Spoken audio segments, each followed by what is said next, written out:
Hey y'all, so this is Ryan Jenkins again coming to you with another book talk through Jinx Book Club. And I'll admit, I'm still reading other books that I told you about, but I do want to talk about two that I just recently finished within the last week. One I finished last night. I want to shout out Be Connected. This is an educational group that I linked up with, and they have these shirts that I love. Teach her courage, teach her confidence. They're actually having a sale right now on these shirts for $15. So, and that's why I'm wearing these earrings that match it. Aren't they cute? All right, so I digress.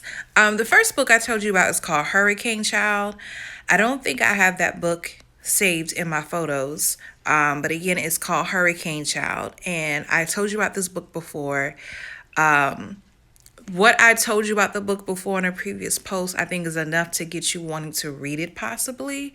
Maybe I don't want to give away what happened in the end, but one thing I will say that I learned about this book is that kids can be so cruel.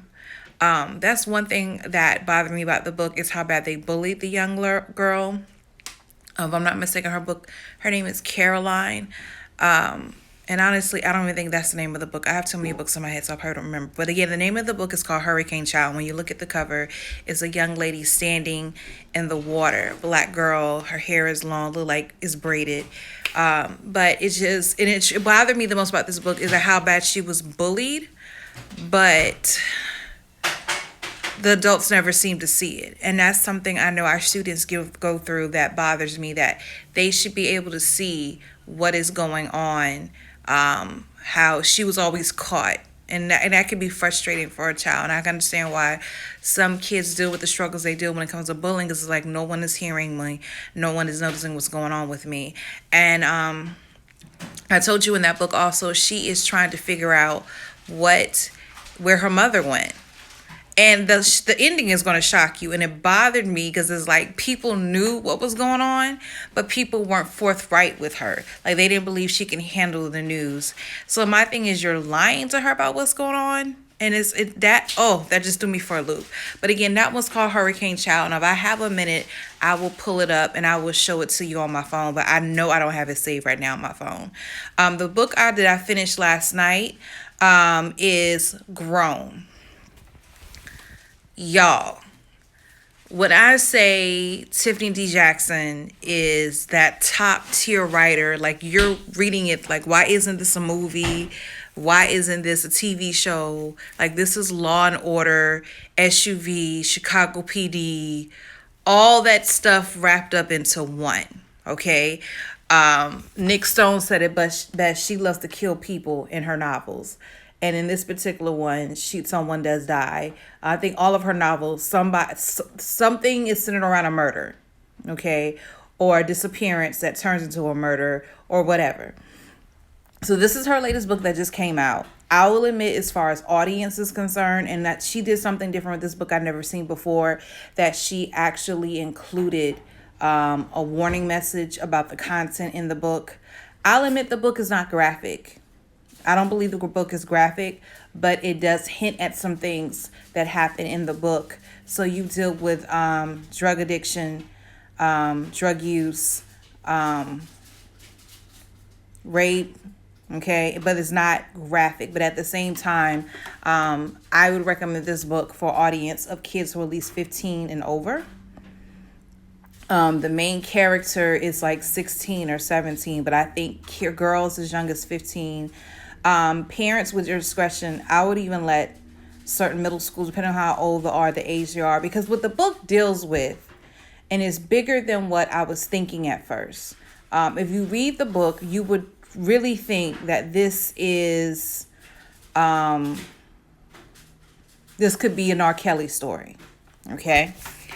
For those of you who are not familiar, R. Kelly is a famous singer who had multiple allegations against him when it came to child pornography, rape, sex trafficking, and whatnot. And I'm pretty sure I'm may not listing the charges correctly, but he's known for dealing with girls who were too young for him. And allegations came up for years. We dismissed them. He came out with a gospel album. People forgave him, and then allegations started coming out again. And all of a sudden, everybody's like, ban R. Kelly. Nobody wants to play his music. That's kind of the flight that the character takes in this particular book, Corey. Corey is this famous singer who is a child prodigy, did not have the best home life, but he learned how to play music, learned how to write music since he was young. And he takes a liking to the main character, Enchanted. Enchanted is on the cover you see there. Enchanted goes to a predominantly white school. I want to say a private school. She's on the swim team. She does well with her grades, but she desperately wants to sing. She wants to be on the choir, not necessarily choir. She wants to sing a career. She writes her own music, and she convinces her mom to go to a swim competition, but really the swim competition is a singing competition. It's a competition that was aired on BET, and she doesn't qualify, but Corey is in the audience, and Corey takes a liking to her and is immediately, he's flirting with her. And when it comes out that Corey is 28, I remember I just shut the book.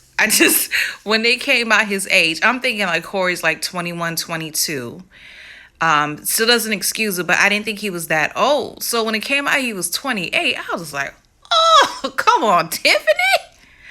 So basically, she ends up falling for Corey. She's thinking about him. She's entranced by him. But what's so crazy about it is Gabrielle, her best friend, tells her, this man is too old for you. And then she tries to excuse it and say, well, your man is older than you. And Gabby is 18 and her boyfriend is 21. They met when she was a freshman in high school and he was a senior or a junior or something like that. And they're still together. She still goes to college, up to where he goes to college and visits him and whatnot, and she works. But she said, at the end of the day, this is a grown man. This is your uncle. You need to leave that alone. You need to stop it. And matter of fact, there's a scene which I was like, we need more sisters in the world who are like that. We need more people in the world like this, where it's obvious that Enchanted, and they call her Chanty, is about to go meet up with Corey. And she said, you're not going to meet up with him. If you go and see him, I'm going to call your mom and I'm going to call the cops. We have to have more sisters like that who are willing to look out for their best friends and let them know what you're doing is wrong and you need to stop it. And she warned her to stay away from Corey. Chancy couldn't listen because her thing is, Corey loves me. I need to be there for him. Like the way she fell for him so hard rattled my nerves. But at the same time, it reminded me, if I'm being honest, that has happened to me back in the day. You fall for some dude, that's no good. That means, but because he knows exactly what to say and exactly what to do. What I love about Tiffany D. Jackson, this isn't all of her books. It goes back and forth. How she's able to write like that, for me, if I'm able to write a book like that would be awesome. But she writes in the present, and it's always then and now, then and now, then and now. Muddy's Not Coming was written that way. Allegedly was written that way. I want to say Let Me Hear a Rhyme is written that way. And then this book is written this way because it starts off at the first scene where she wakes up in a pool of blood. She thinks it's beet juice, and then finally it hits her that it's blood. And she sees Corey slumped over stabbed. This is the first chapter. So you're wondering what is going to go down from here. So I'll admit I had almost 100 and something pages to read last night, and I finished it. I couldn't sleep last night, so I went ahead and finished the book. Tiffany D. Jackson books do that to me. She's one of those authors. Between her and Jason Reynolds, I'll admit, I will read their books in less than a week, okay? Because the action is just that good. It just keeps you going. I'll admit I love Nick Stone. I don't read her books as fast for the simple fact there's so many of them. But at the same time, for some reason, I don't. But it does not say anything about her work. They're awesome. Between them, Angie Thomas. I'm trying to think of some other ones that I've read. Keekla Magoon is another good author that I love. But this particular book, it exposes, number one, how when girls get caught up in things that endanger their lives, and how, especially when it's black girls, how their story is never believed. It always takes, like, they made, and honestly, I thought about that even with the Bill Cosby accusations that went down and what people said about him. I'm not gonna say I didn't believe it, but it took, I'd say, almost 30 women. Was it? I think it was a whole bunch of women for us to say, they may be telling the truth. Why does it take that? Why can't it be the story of one woman who says, this is what happened to me? Do people lie? Do women lie? There are some that do that. But there are a lot of cases where these people are not lying and we don't advocate for their truth. And this happened to her, that all the things that was happening to her with Corey, she finds out, sadly, when it's too late. She wasn't the only one. She isn't the only female.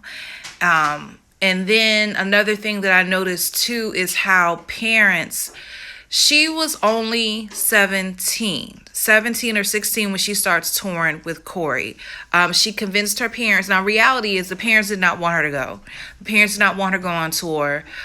Corey was supposedly mentoring her because he sees the talent in her, and he sees, you have a voice, you have a talent. She's an old school. That's why she didn't qualify in the competition, because she wouldn't sing Beyonce. She was singing Gladys Knight, Aretha Franklin. Those are the type of songs she was singing at age 16 in 2020, 2019. That's crazy. I mean, sometimes you don't hear that.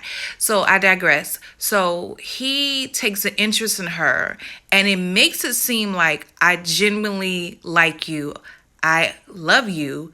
And she falls for it. But then she starts to see another side to Corey that she keeps making excuses for. And that was another thing. Young ladies, don't get yourself so caught up in the situation or so caught up with a guy. And it don't have to be a guy. It can be a girl that's your homegirl.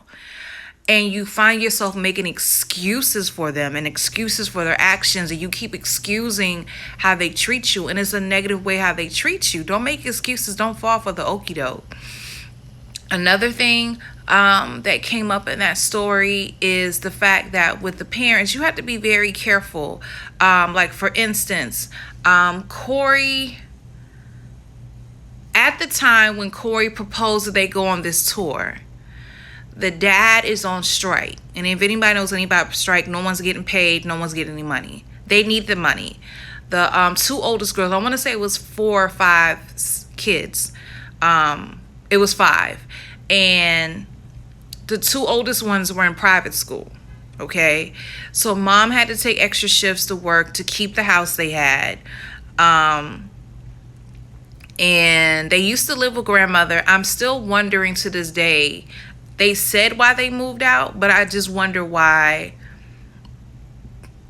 I wish they explored more of the relationship. They did talk about Enchanted's relationship with her grandmother, and then all of a sudden you hear about the grandmother, but you don't really hear about her or meet her until the end.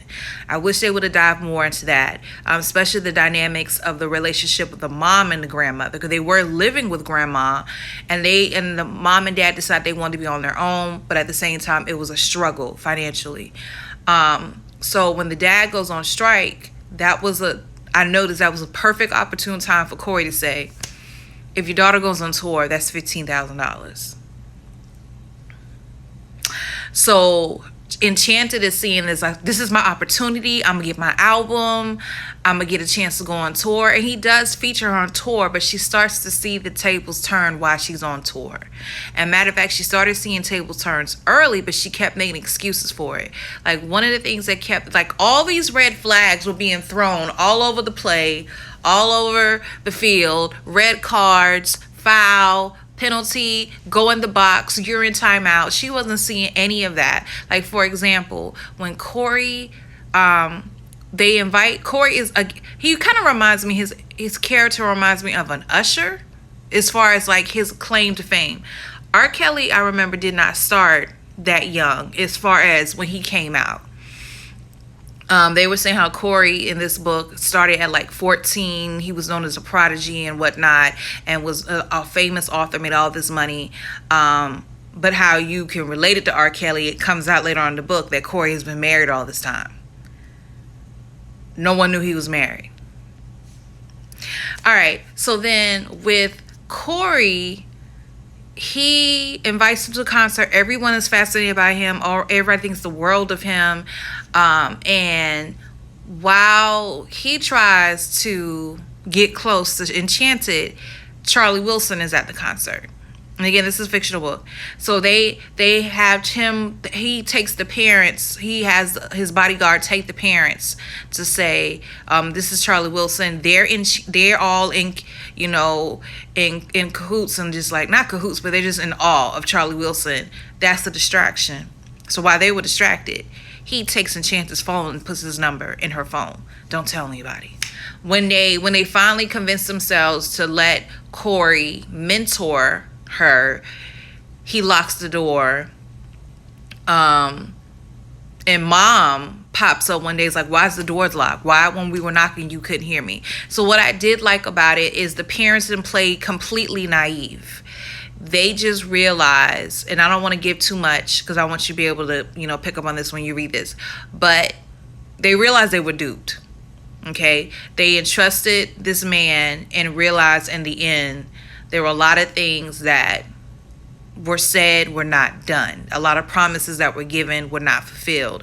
And the way he played the two sides, almost to the point, and it speaks on trafficking, how you pretty much, it got to the point Enchanted was brainwashed and thought no one was out to help her. No one was out there to be with her.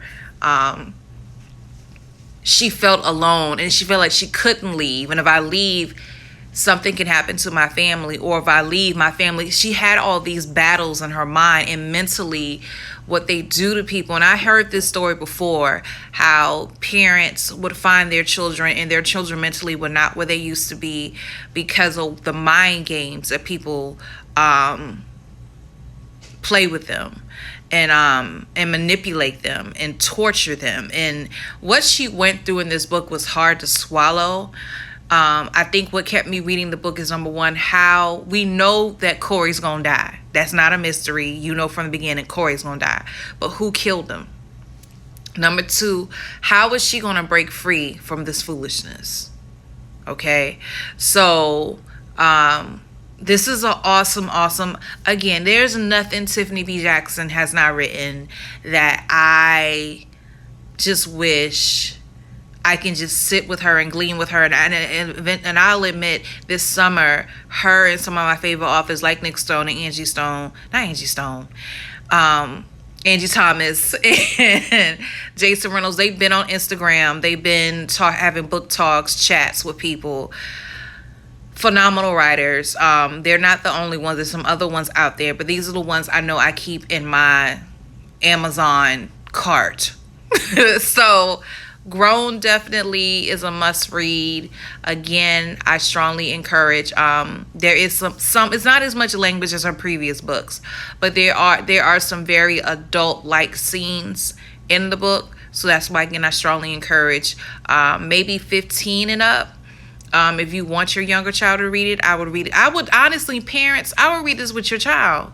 Fathers, I would read this with your child, because depending on how your child is developed, and even if your child is not developed, for some reason, Black girls, this is something we deal with a lot. And I'm not saying that white girls don't deal with this, but I'm saying from my experience, for me growing up, you get to this age where you really do think you're grown and you can handle a relationship with an older man, and you really think he sees something in you that the teenage boys are not seeing, not realizing he's a pedophile. That's why he sees it. He's a pedophile. Okay? So, and that was the crazy thing about it. It's like, she couldn't see, this man is 28. Like, technically, if he was fast enough, he could have children your age. So what are you doing? So this is a good read. This is definitely a great read. Happy reading.